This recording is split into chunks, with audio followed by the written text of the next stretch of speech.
एक बार की बात है, एक रामपुर नामक गांव था जिसमें रामलाल अपने परिवार के साथ बहुत खुशी से रहा करता था। परंतु उसकी पत्नी अपनी लड़की से बहुत परेशान और उससे बहुत जलती थी। अरे सुनो, आज शाम में खाने में आप क्या बनाने वाली हो?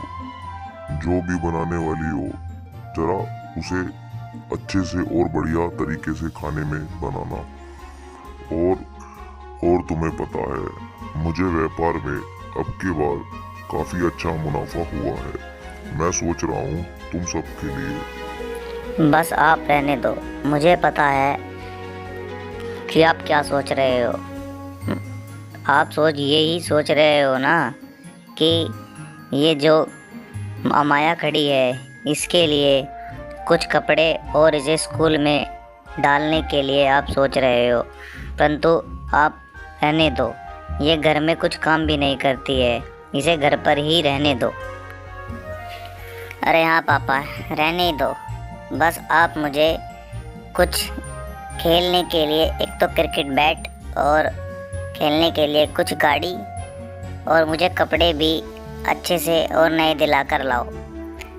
ये अमाया तो ऐसे ही घर में खाली पड़ी रहती है, ये स्कूल क्या करेगी जाकर। इसे रहने दो आप। बस मेरा एक तो क्रिकेट बैट और खेलने के लिए कुछ अच्छी से गाड़ी उड़ी और कपड़े आदि मुझे ला कर दो। और ये अमाया तो बस ऐसे ही फालतू के खर्चे आपसे करा देगी, परंतु कुछ नहीं होगा उससे। ठीक कह रहा है गोलू। आप गोलू की बात को सुनो। ये लड़की तो बस जब देखो खर्चे के लिए ही सिर पर खड़ी रहती है और खर्चा कराने के लिए तैयार रहती है। बस ढील क्या दो, ये तो एकदम सिर पर ही चढ़ जाती है। इसे कुछ काम धाम तो आता नहीं है। मैं पूरा दिन इसे काम के लिए बोलती हूँ, पर यह कोई काम नहीं करती है। इसे तो बस खर्चा ही कराओ और नए कपड़े के लिए और खाने के लिए तैयार रहती है एकदम। चलो ठीक है, जैसा आप सब बोल रहे हो वैसा ही होगा। मैं कोई अमाया के लिए कपड़े और ना ही कोई स्कूल में डाल रहा हूँ। आप जैसा बोल रहे हो सब ऐसा ही होगा। चलो तो अब मैं अपने काम के लिए भी लेट हो रहा हूँ। अब मुझे अपने काम के लिए जाना चाहिए। और रामलाल वहां से अपने काम के लिए घर से निकल जाता है। ये अमाया की बच्ची यहाँ पर खड़ी होकर क्या हमारी बात सुन रही थी? चल कुछ काम कर ले।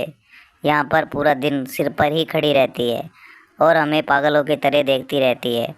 तुझे कुछ काम तो है नहीं और हमें भी काम मत करने दे। अब घर में बहुत काफ़ी काम पड़ा है। चल उन बर्तनों को साफ कर ले और झाड़ू भी लगा दे। कपड़े भी बहुत से पड़े हैं, उन्हें भी धो लेना, ठीक है? ठीक है, आप मम्मी ठीक बोल रही हो। ये बस खड़ी ही रहती है और अभी भी देखो काम के लिए बिल्कुल भी नहीं हिल रही है। बस देखे जा रही है पागलों की तरह। इसे तो कोई काम ही नहीं है। ठीक बोल रहे हो बेटा। ना तो ये कहीं जा रही है और ना ही कोई काम कर रही है। इससे अच्छा तो तू यहाँ से कहीं चली जा। और इतना बोलकर वो वहां से चली जाती है। अपनी बच्ची से काफी चिढ़ती है और चली जाती है।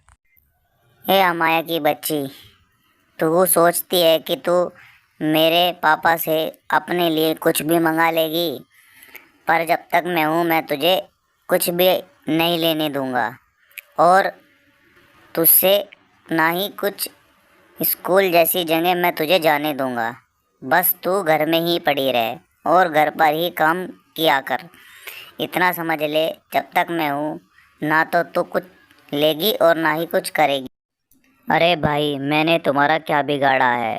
मैं तुम्हारी बड़ी बहन ही तो हूँ। मेरे साथ ऐसा व्यवहार आप लोग क्यों करते हो? मैं तो तुम्हारे हमेशा भले के लिए ही सोचती हूँ। ना तो मैं कोई तुम्हारी सौतेली बहन हूँ, मैं तुम्हारी सगी बहन हूँ। परंतु आप लोग मेरे साथ कुछ व्यवहार ऐसा करते हो जैसे कि किसी बाहर के से किया जाता है। परंतु मैं तुम्हारा हमेशा ही साथ दूंगी और मेरी बात याद रखना, जब कोई कम नहीं आएगा तो मैं तुम्हारे काम आऊंगी। इतना सुनते ही वो उसकी तरफ भागकर जाता है। उसे पता नहीं अमाया की किस बात पर गुस्सा आ जाता है। वो उसके मारने लगता है और वो उसकी कोई बात नहीं सुनता है, बस अचानक उससे एक साथ मारता ही रहता है। और बेचारी अमाया रोने लगती है अपने भाई से पिटकर, वो भी छोटे भाई से। वह बहुत रोती है। इतने में ही उनकी माँ आ जाती है वहाँ पर। अमाया रोती रहती है। अरे क्या हुआ करमजली, क्यों रो रही है? क्यों यहाँ पर ये अपने आंसू गिर गिर कर हमें क्या दिखाना चाह रही है? क्या बात हो गई है? अब कम से कम इस फटे मुंह से कुछ बोल तो जा कि क्या हुआ तुझे? क्यों यहाँ पर रोकर दिखा रही है? पूरे गांव में बस तेरी रोने की आवाज़ ही आ रही है, और तो कुछ सुना ही नहीं आ रहा है किसी को भी। और इतना सुनते ही लड़का वहाँ से चला जाता है। इस कहानी का अगला पार्ट देखने के लिए आपको वीडियो अंत तक देखनी होगी और जल्द ही आपको इस कहानी का सेकंड पार्ट देखने के लिए